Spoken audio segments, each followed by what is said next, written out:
Selamat datang di channel Banjar dalam Pepadahan.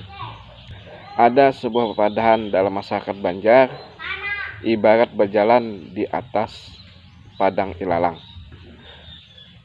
Pepadahan ini biasanya digunakan oleh para pemimpin masyarakat Banjar untuk mengajak bawahannya atau untuk mengajak masyarakat di mana dia memimpin untuk menjadi lebih maju, untuk menjadi lebih modern.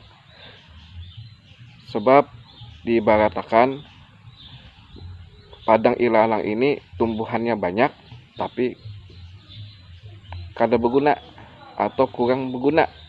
Nah, oleh sebab itu ungkapan ibarat berjalan di atas padang ilalang ini adalah untuk membawa perubahan ke tempat yang lebih baik. Apabila ada kesalahan dalam pembuatan video ini, mohon maaf.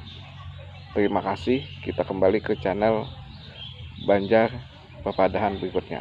Assalamualaikum warahmatullahi wabarakatuh.